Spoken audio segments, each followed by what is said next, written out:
Hello and welcome to the in-depth series section of Drishti IAS. I'm Aisha, and in today's video we will be discussing about the lateral controversy which as of now is going on.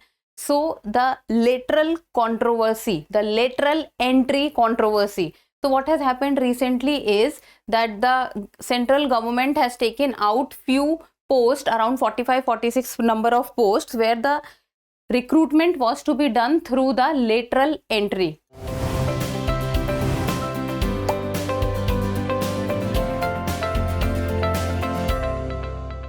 Now, first of all, what is lateral entry? So usually the recruitment agency, that is the UPSC, that is the Union Public Service Commission, which recruits people at the mid position or at the higher position, like for example the people at the positions of directors or secretaries or joint secretaries or deputy secretaries. It means the positions which are at of mid and higher levels in the government. Now lateral entry needs to be done. Lateral entry means that the people who have the desired qualifications, desired age, can apply from outside. From outside means someone from the public sector, someone from the private sector, someone from any domain outside the government domain who is eligible for the post can apply. So that is, it means taking people from outside within the government at the mid and the higher level.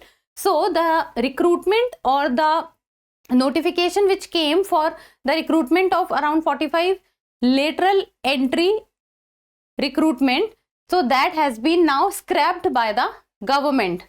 So with this, the point or the topic of lateral entry comes into the domain.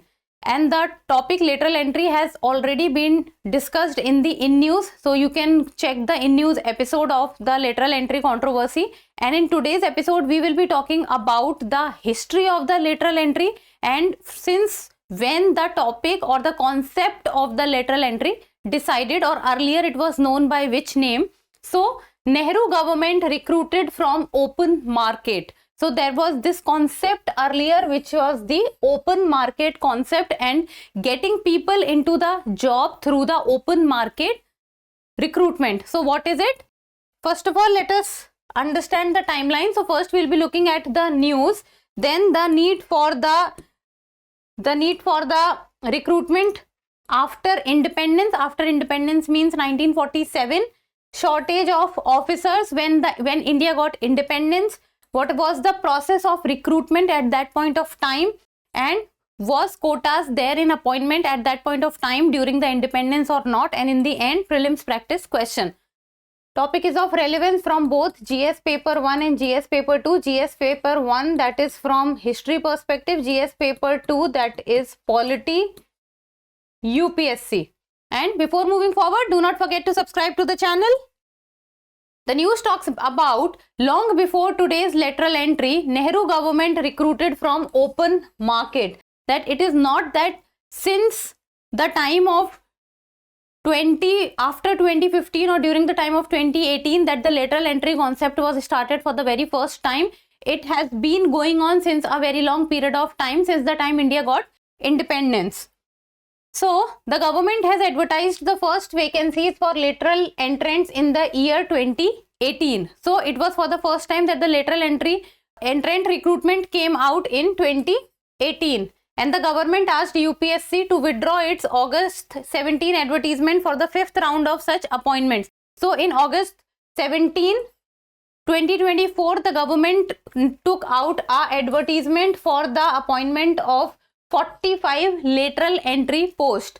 But now, due to some criticism with regard to the reservation, that the reservation was not there for ST, SC and OBC.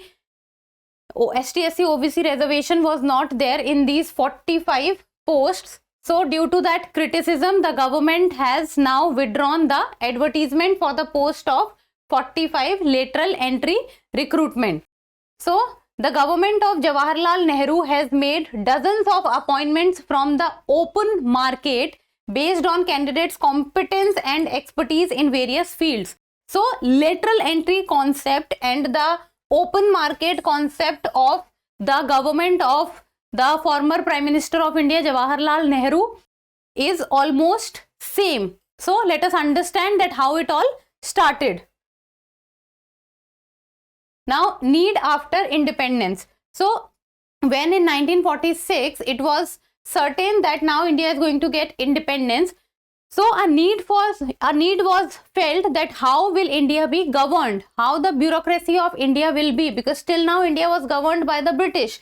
So when India got its independence on 15th of August 1947, what became a problem was that how the bureaucracy of India, or how the steelwork framework of India will run, how the governance of India will be done. For that, for the governance part, people are needed, officers are needed, and these people need to be specialized people in their various field. So a need was felt to get more and more number of officers into the services, into the government jobs. So during the time of 1946, the Central Cabinet, following a conference of premiers, decided to establish the IAS and IPS. IAS is Indian Administrative Service and IPS is Indian Police Service, to replace the ICS, that is Indian Civil Service, and IP, that is Indian Police Service. So ICS was replaced by IAS and IP was replaced by IPS. Then post-independence, country needed officers to help frame policies and to implement them on ground. Now when India was such a huge country, India is such a country which has so much of population, so for the formation of policies and for the implementation of those policies on the ground among the people at the grassroots level, number of officers was needed to do that work.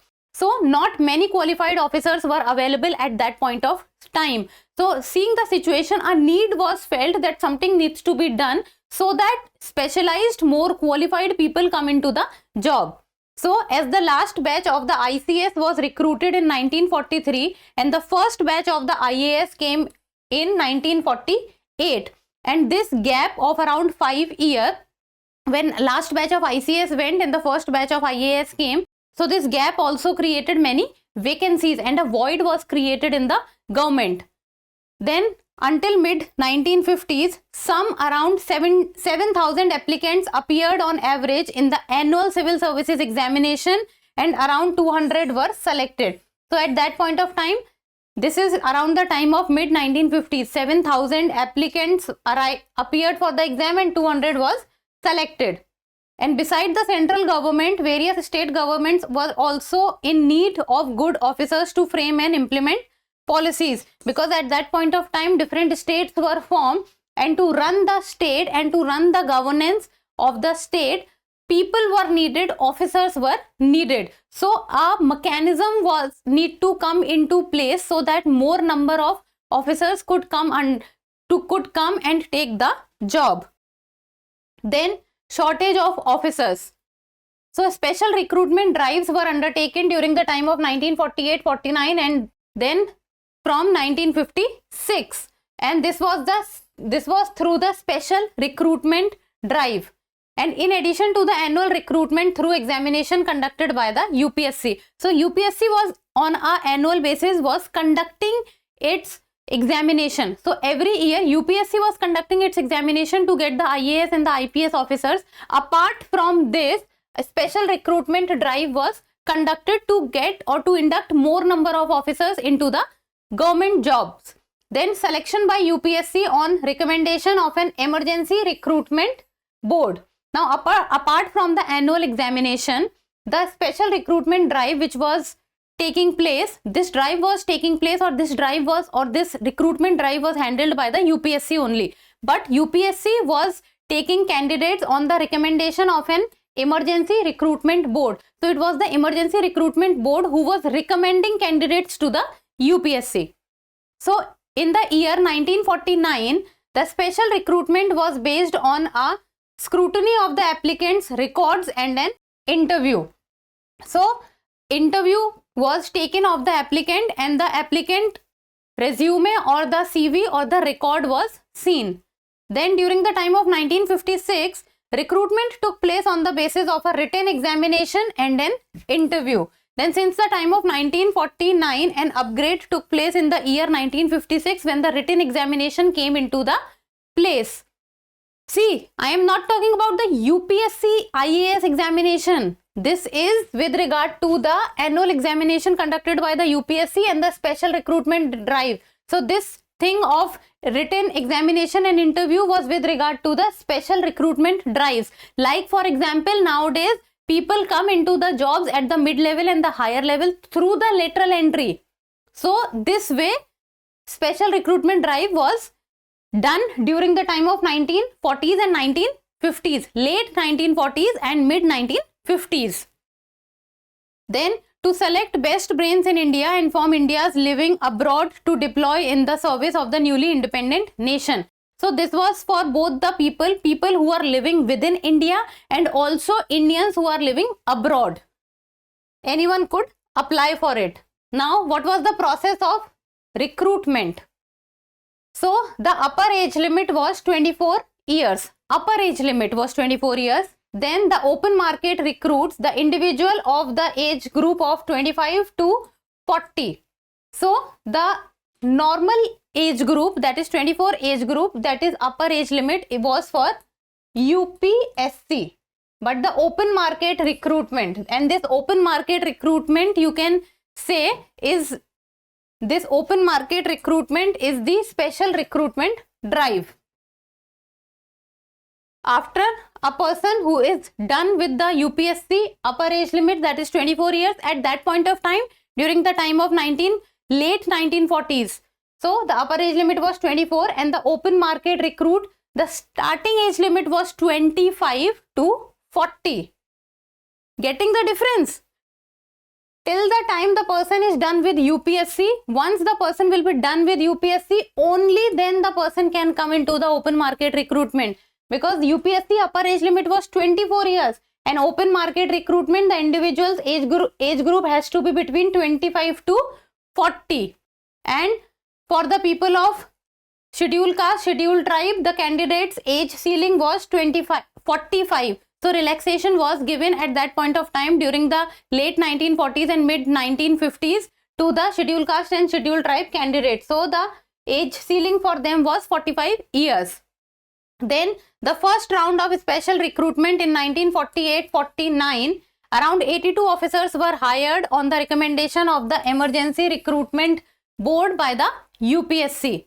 So open market recruitment, you can say that at that point of time, during the time of 1948-49, this was like on the same ground as of now what lateral entry is.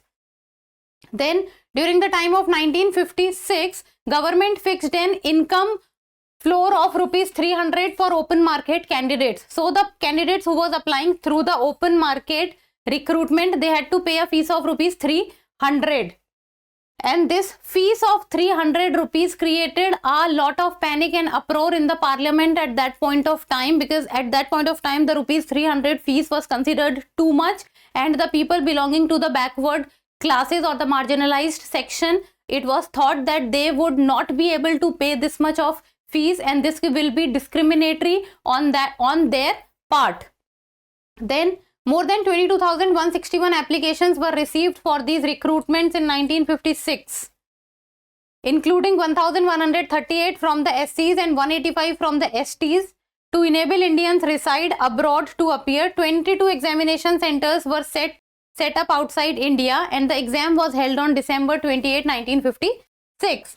So this is how the process of recruitment was done. UPSC upper age limit 24, open market recruitment age limit was 25 to 40, 5 years relaxation for people or the candidates belonging to scheduled caste and scheduled tribes. First round of special recruitment in the year 1948-49, 82 officers were selected. So this is how it started. Then at that point of time, was quota there in appointments? Yes, at that point of time reservation or quotas was there for the SCs and the STs candidates. As for example, I just showed you that age relaxation was there for them. 5 years age relaxation was there. And this year the withdrawal of the the withdrawal of the application for the lateral entry, which has happened just now, the controversy was with regard to the reservation, that the reservation was not there for the ST, SC and OBC communities. So quota in appointments. So the reservation for SC, STs was implemented in the open market recruitments. So during the time of open market recruitment, during the time of Jawaharlal Nehru's, the open market recruitment reservation for ST and SC was there, and no reservation among officers who were promoted from state civil services. So the people who were being promoted from the state civil services, the reservation was not there for them. It was directly in the open market recruitment. Then at that point of time, the SC quota or the scheduled caste quota was 12.5% and the scheduled tribe quota was 5%.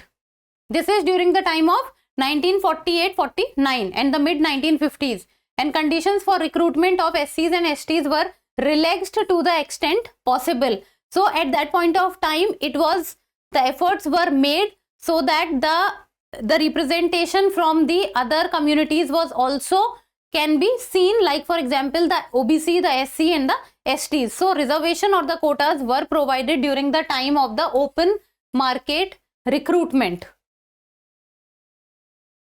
So this was about everything about the open market recruitment, quotas in appointment, what was the process of recruitment, the shortage of officers which was felt, why was the need after independence for the people, and the present scenario. Now in the end, let's come to the prelims MCQ, and like always, you people will give me the answer in the comment section.